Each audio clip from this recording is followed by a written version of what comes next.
Every week, someone asks me, Joe, if I was your family member, what would you put me on? And so today I'm going to go over exactly that for you because my mother-in-law just turned 65 back in January. And I'm going to go over exactly the plan that we picked for her and why it made sense to pick that plan. I'm going to walk you through the exact decision-making process, write it all down on paper here, and tell you why I chose those parts for her, including some of the parts that our industry might not love me sharing. So stick with me because by the end of this video, you'll have the full framework that you can use with your own parent or maybe even for yourself if you're getting onto Medicare.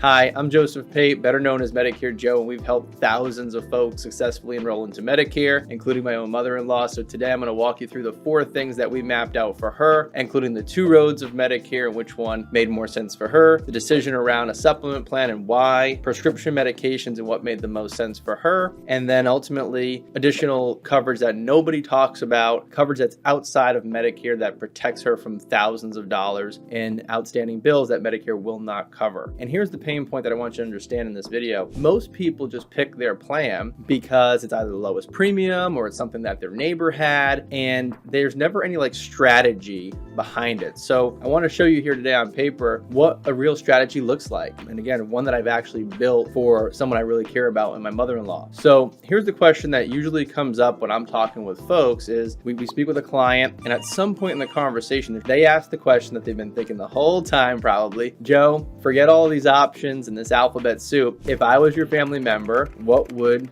you recommend? And I get why they ask that because at some point you're just so overwhelmed with looking at a menu that you actually just want advice and a true answer on what you should enroll in for your specific situation. Here's the crazy part.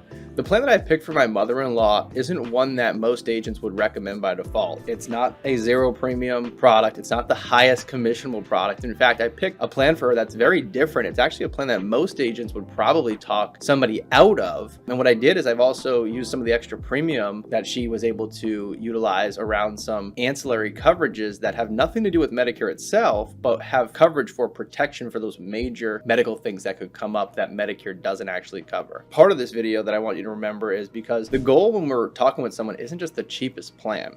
The goal is to pick, the plan that if something really goes wrong and you need to use your health insurance at that point, are you protected? Or does your family have to scramble to help out with costs, right? It's a completely different question. It changes everything about how you pick a plan. And the problem with default advice is that what happens in my industry is most agents have a favorite plan that they just go to. They sell the same plan, they go to it, or it's the highest commission plan. Because you have to remember, a lot of insurance agents, they're living paycheck to paycheck based on sale to sale. So, the commission that differs product to product could influence them to go one way over another. And for my mother-in-law specifically, I know that she did not want to network at all to decide on what doctors and need referrals and all that stuff. She did not want that at all within her insurance company. She's always had freedom to choose her doctors. My mother-in-law and my father-in-law, they travel quite a bit back and forth from Connecticut to Florida. So they needed a large network and they didn't want to have high exposure to out-of-pocket maximums when it comes to medical bills. So that already told me which road or pathway made the most sense for my mother-in-law. So I want you to stick with me here for a second because I'm actually going to write this down and walk you through it here. Because when we think about making a decision and having a strategy with your Medicare choices, there's a few different options that we need to understand, and they go in more or less an order. So the framework of decisions that needs to be made is number 1, do we want original Medicare or Medicare Advantage? And original Medicare is just your Part A and Part B. That's the foundation of Medicare. There's no network. You can go see any doctor or hospital that accepts Medicare in the country.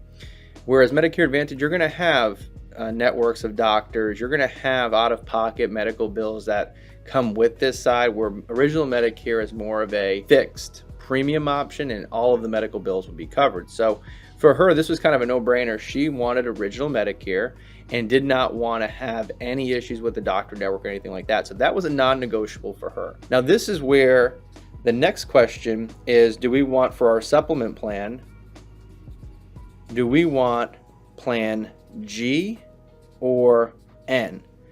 And I'm going to lose about half the agents watching this video because almost everyone in my industry pushes people to Plan G as a default. Plan G is the gold standard, fine. But Plan N has become such a value plan. And I actually picked Plan N over G for my mother-in-law. And the reason is very simple. It's simple math. Plan G pays for everything that Medicare doesn't cover except for a Part B deductible. And it's a clean product, clean plan. Plan N is very similar, covers everything besides the Part B deductible. The only thing you have to pay for on Plan N is you have a $20 copay at the doctor and a $50 copay at the emergency room. That's it. And for my mother-in-law, the difference in premium between Plan G and Plan N was almost about $100 a month.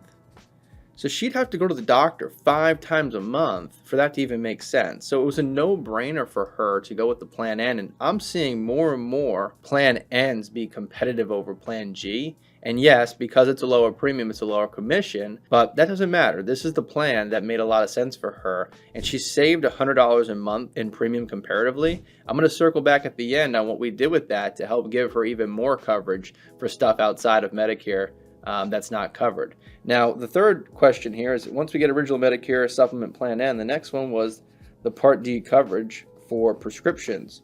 So for her prescriptions, she's fairly healthy. She takes a couple generic medications. So because she's taking just generic medications, these plans, they can range anywhere from $10 a month all the way up to $150 a month. But you get to change this every single year based on your drug use and what you're taking. So for her, we were betting on the safe side and saying, hey, if all, goes bad for this year, we do have an out-of-pocket max on a drug plan of $2,100 per year.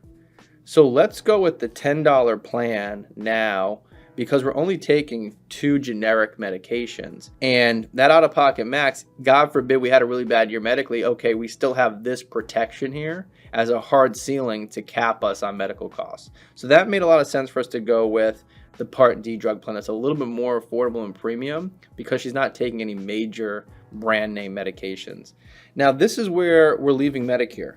And this is the problem where most agents stop. They stop at 1, 2, and 3. They don't go to 4 in line 5. That's a problem in our industry because line 4 is what's called a cancer, heart, and stroke plan. Now, people will be asking, well, isn't that stuff covered by Medicare? And only stuff that's medically necessary and covered by Medicare gets covered by Medicare in your supplement plan. So there is a ton when it comes to cancer, heart, and stroke that does not get covered for medical bills. So we got to think about medications that aren't on a drug formulary, perhaps, travel to and from a cancer facility should you need that, home modifications after a stroke. There's a loss of income for a loved one that needs to take care of you. There's a ton of exposures when it comes to cancer, heart attack, and stroke, and over 50% of people now are being diagnosed with cancer, and about the same on the heart and stroke side. So premiums are usually small, and the payout is a lump sum benefit. So what we did for her is we did 2 $50K policies here, one for cancer, one for heart attack and stroke, and we added that. And what allowed us to be more comfortable by doing that was going with the Plan N, which was about $100 less per month. Now, the last line item here for my mother-in-law was what's called a Recovery Care product. And Recovery Care is for those skilled nursing coverages. So Medicare covers you up to the first 100 days, and then that's it. There's no more coverage after that. So after 100 days, you're done. So more than 100 days, that is where your coverage needs to kick in. You need a private plan for that. So any extended care in help at the home, assisted living facility, for example, if you can't perform 2 out of the 6 daily activities, that can be triggered. You need a private plan for that. So for her, it made a lot of sense. They're a little bit of ways away from us and any other family members. So for her to have someone come into the home and help out, that would be a huge benefit for her. And what we did is we got a 2-year policy. So now Medicare only covers 100 days, but she has an additional 2 years worth of coverage for any skilled nursing care facility. And we added that again because we did have some of the savings and premium from the Plan G versus the Plan N selection. Now look what I just wrote down, 5 lines. 2 of them are inside Medicare.